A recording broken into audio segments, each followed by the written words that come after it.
Chapter 37. The Reasoning Behind the Rhetoric. I know no time which is lost more thoroughly than that devoted to arguing on matters of fact with a disputant who has no facts, but only very strong convictions. James E. Thorold Rogers, 6 Centuries of Work and Wages, London, Swan, Sun and Shine, 1901. The editor of the world's most important scientific journal repeats in editorial after editorial that increasing population and increasing industrialization pose threats to the environment. The population explosion has to move to top priority. He calls for programs for effective population control, and he insists that we must undertake restrictions to our freedoms, such as moving closer to each other in the cities and drive fewer cars in order to stop dooming our ecosystem, preserve agriculture lands, and avoid the energy crisis that is bound to come in the not-too-distant future. All this is written without any supporting data, as if there cannot be any question about these propositions, but in stark contradiction to the data and analysis of articles that had appeared earlier in the same journal. The message is that the danger is so great that we should not bother with the ordinary evidential procedures of science. If such opinions are not scientific, then what is the reasoning behind them? Earlier chapters suggested some explanations for people's doomsday fears about minerals, food, and energy, especially the seductively simple twin notions of a fixed stock of resources and the law of diminishing returns. This chapter focuses on explanations for doomsday fears about population growth, though all such fears have much in common. The discussion is truncated because a scant treatment here is better than no treatment at all. The reasoning behind these matters, together with a discussion of the politics, requires an entire book to explain. I hope that such a book is forthcoming soon. One type of reasoning behind scary beliefs about population growth turns out to be circular reasoning, which amounts to no reasoning at all. Bad news feeds on itself. Koshland himself chides others for unnecessary gloom and doom because, as he notes correctly, some people enjoy gloom. Bad news sells newspapers. Maybe this means he has changed his mind about population, resources, and the environment, though I have not seen any such statement. What everyone knows, the vicious circle. It is a truism, not true, of course, that resources are getting more scarce and that population growth exacerbates the problem. You have read numerous examples of such statements in previous chapters by persons who are supposedly experts. These pessimistic assertions have become so accepted that eminent people in other fields treat them as assumptions in their own work on an everyone knows basis, the way everyone knows that without sunshine, the flowers will not grow. Just a few examples of persons publicly decrying population growth, even signing petitions to the president and endorsing full-page advertisements that run in the nation's most read newspapers that I have stumbled across in casual reading. Nobel agronomist Norman Borlaug, sociobiologist Edward Wilson, author Isaac Asimov, columnist Jack Anderson, Nobel physicists Murray Gell-Mann and William Shockley, Andrei Sakharov, basketball player Wilt Chamberlain, columnist Ann Landers, her sister, columnist Dear Abby, and John D. Rockefeller III. Children's singer Rafi Kavukian says, "I clearly have heard the urgency of the Earth's cry. I really heard it to every cell of my body." The Hammond World Atlas says that the victory over nature, which had balanced population with food supply and space, is bitter, for the population has exploded. Nobel Prize winners such as Linus Pauling and Wassily Leontief even serve on the board of directors of an organization claiming that environmental degradation, traffic jams, deteriorating infrastructure, and homelessness are evidence for the primary cause of these problems, overpopulation.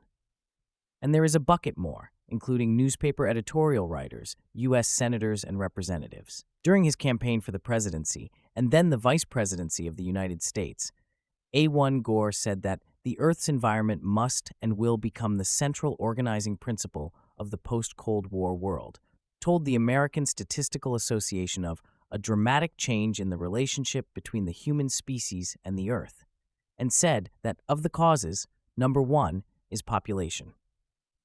And then the statisticians feeded him, despite his being as bad an abuser of statistics when writing about this subject. as any person in public life. Prominent psychologists and psychiatrists exhibit a high level of worry about population growth. H. Maurer, Albert Bandura. With growing populations and the spread of lifestyles emphasizing material consumption, both of which tax finite resources, people will have to learn to cope with new realities of existence. Gerald Klerman gives overpopulation and ecological destruction as two of the main adverse global events that have caused the emergence of a new age of melancholia. Like so many biologists, these psychologists simply assert, without consulting any data on the subject. Plain citizens write letters to the newspaper saying things like, "A world without population curbs would be a sickening, violent, depressing, congested hell with the complete destruction of the human race, all animals, and the world's natural environment." The weight of doomsday opinion is indicated by the long list of such books found in any library. In contrast, the few books by Wilfred Beckerman, Herman Kahn, John Maddox, and James Weber were the rare exceptions of opposing voices at the time of the first edition. Happily, this literature has grown by leaps and bounds since then, as may be seen in the starred references at the end of this edition. Yet popular thought has changed little. So deeply has the notion of a population explosion sunk into the popular consciousness that the term appears in the Living Bible, a widely read paraphrase of the Old and New Testaments. In this version, the story of Noah begins in this manner. Noah was 500 years old and had 3 sons, Shem, Ham, and Japheth. Now a population explosion took place upon the earth, Genesis 6. And of course the flood followed. Proof that the population movement has succeeded in convincing people that population growth is bad is seen in the discrepancy between people's beliefs about their own local situation and the situation of their nation as a whole. Polls in the United States and in Great Britain find that people do not think that their own neighborhoods, about which they have direct information from their own observations, are overpopulated. But they do say that their country as a whole, which they know mostly from reports in the media, is overpopulated. 6. Similarly, people are much more concerned about population growth in the world than in their own countries. First-hand knowledge dispels such concerns that are created in the faraway abstract by scare stories in the newspaper and on television. The same is true for the environment, see pp. 220. What else can account for people reaching this conclusion other than successful rhetoric and widespread publicity? Test this for yourself. Ask yourself and your children whether the country is overpopulated or whether population is growing too fast. Then ask about your block and your neighborhood. There is a curious inconsistency here. You say your house is fine, but mine is overpopulated, and I say mine is fine, but yours is overpopulated. What would an impartial observer learn from this about the condition of the community of houses? The media and the pollsters are engaging in what is known in the stock market as a wash sale. The media create the opinion, the pollsters measure it, and the media then report the polls as news and use the results as the basis of policy recommendations based on public opinion. An integral part of the process is that journalists themselves are victims of this misinformation process, just as are other persons, and then perpetuate the entire cycle in perfectly good faith, along with other motivations. The most obvious reason that doomsday fears get disproportionate public attention is that bad news is newsworthy, and frightening forecasts cause people to sit up and take notice. But why are frightening forecasts that run counter to the evidence made by the forecasters in the first place? And what explains the related activist movements? Here one shall do no more than present a list of the possibilities. Certainly Thomas Littlewood is right when he says that humanitarian and bigot can find room under the same tent. There is also lots of space under the tent for many fellow traveling motives, both generous and selfish. Simple world-saving humanitarianism.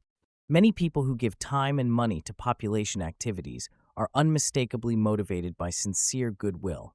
The donors wish that poor people at home and abroad will have a better life. Taxation fears.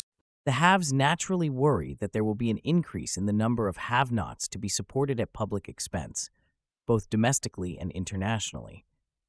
This theme is found in Malthus and is an underlying motive in much population activity.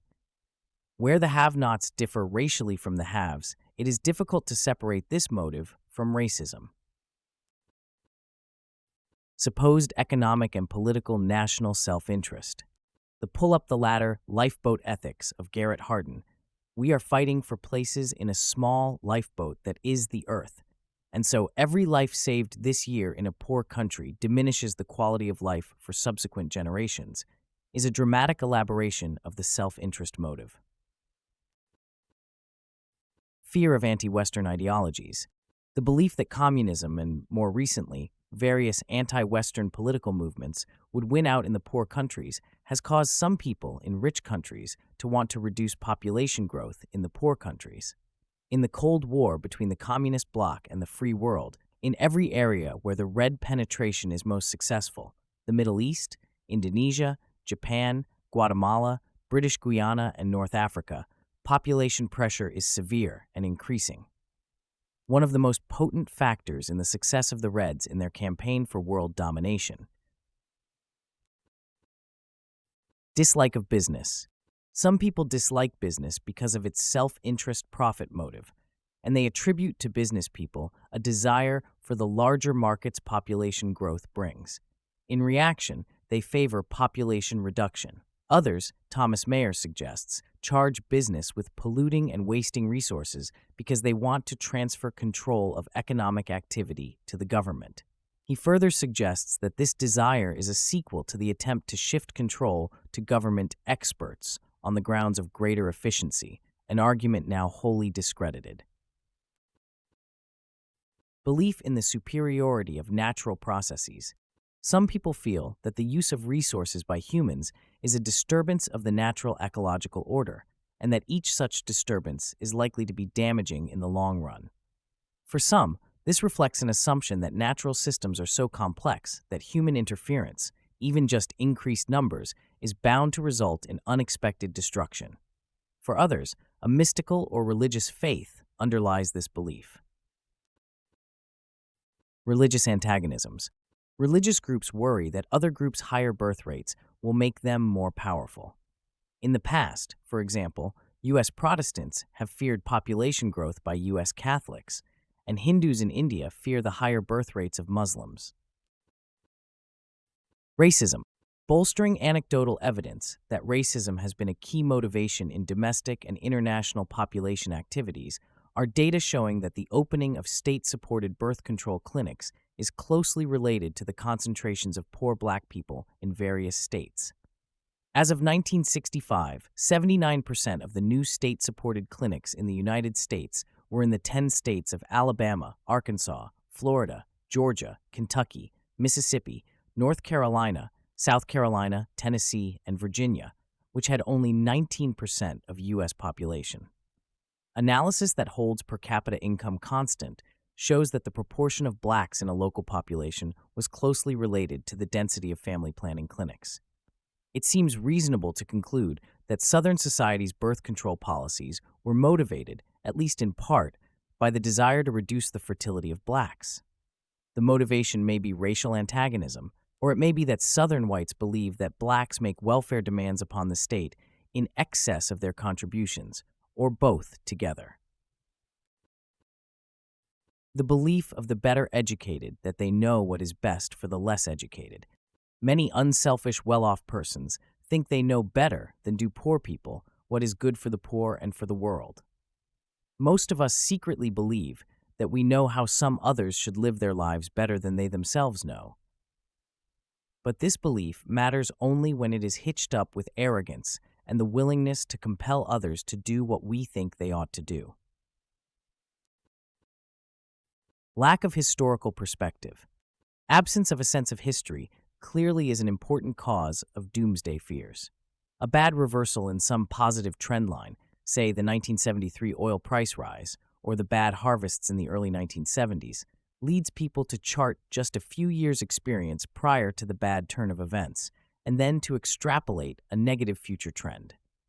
If one draws long-run historical graphs instead, the sort shown in earlier chapters on mineral resources, food, and energy, The bad turn of events usually can be seen as only a blip on the line, and the overall trend may be seen to be positive rather than negative.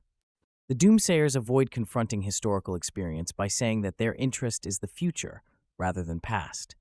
But neglect of the past is utterly unscientific. To be valid, science must be based on experience. All sound theories ultimately derive from experience and must be tested against it. The doomsayer's Malthusian theory fails every confrontation with the data. The prophetic impulse. Prophetic reasoning is nicely illustrated by a book about U.S. water policy in the West, Cadillac Desert, by Mark Reisner. Reisner appreciates the economic benefits that great water projects bring, and he admires the imagination and efforts of the people who built them. And he does a fine job of exposing counterproductive schemes that subsidize water to farmers at the cost of high bills to taxpayers, shortage of water to consumers, and unnecessary destruction of some lovely parts of nature. But he does not seem to understand the process of the development of knowledge in response to perceived problems, which leads to the creation of new resources and wealth, which expands the base for civilization and population. Therefore, he believes that eventually there will be retribution. He quotes with approval, "The forces involved are comparable to those met by a boy who builds a castle on the sandy ocean beach next to the water at low tide. It is not pessimism, merely an objective evaluation to predict the destruction of the castle." And Reisner entitles his last chapter, "A Civilization, If You Can Keep It." The book is full of phrases about insidious forces salting up the land, claims that now the desert is encroaching on the islands of green, comments about infrastructure in varying stages of collapse, water development that, though amazingly fruitful in the short run, leaves everyone and everything more vulnerable in the end, the big main stem reservoirs which will end up being choked by silt. The cost of all this was a vandalization of both our natural heritage and our economic future, and the reckoning has not even begun. A monstrous travesty against nature, a precarious foothold against the forces of nature.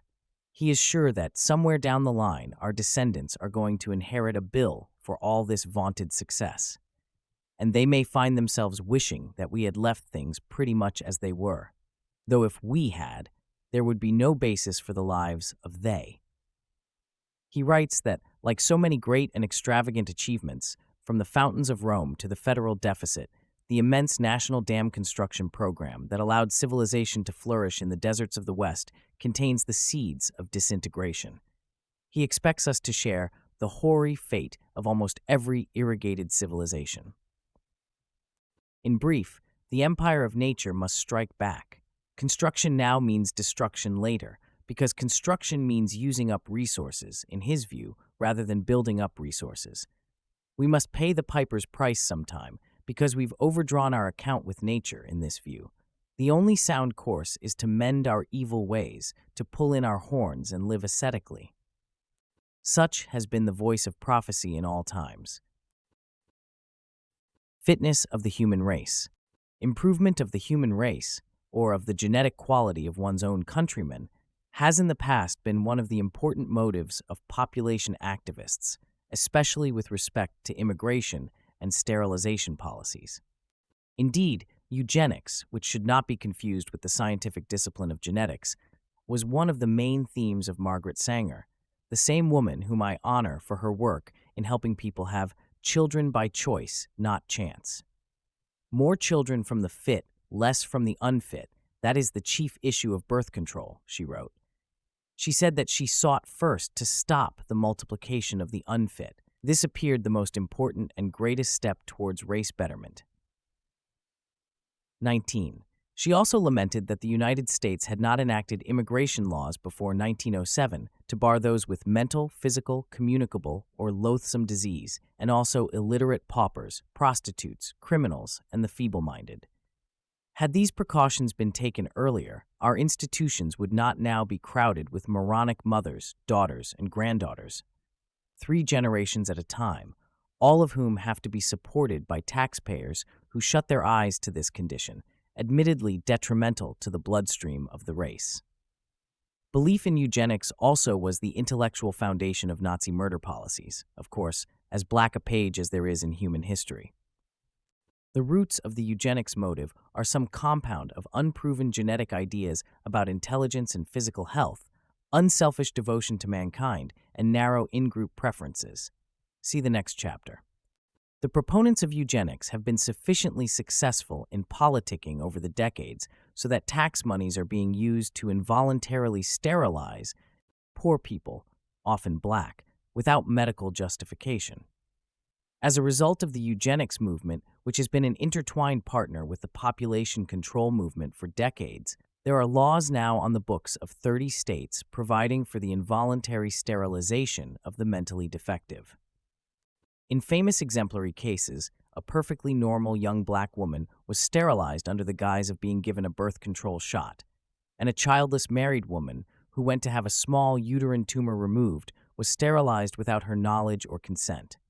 At just one institution in Virginia, the Lynchburg Training School and Hospital, 4,000 patients were sterilized between 1922 and 1972 as misfits in order to avoid racial degeneracy. The superintendent of the Lynchburg institution was a eugenics enthusiast who aimed to produce genetic purity. The law sanctioning this practice was upheld by the U.S. Supreme Court, though changed since then.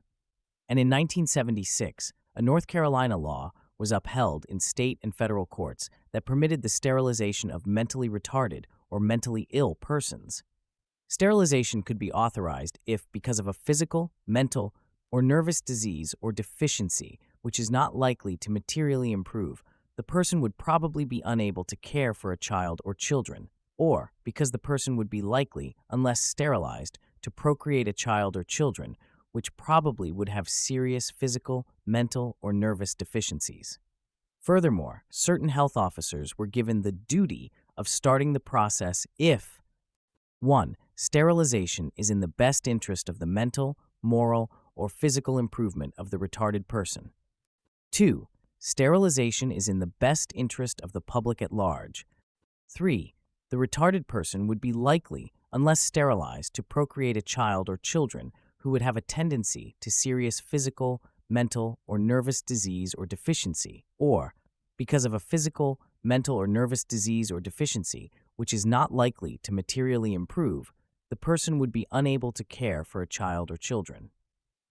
The U.S. Federal District Court said that evidence that is clear, strong, and convincing that the subject is likely to engage in sexual activity without using contraceptive devices, and that either a defective child is likely to be born or a child born that cannot be cared for by its parent, is grounds for sterilization.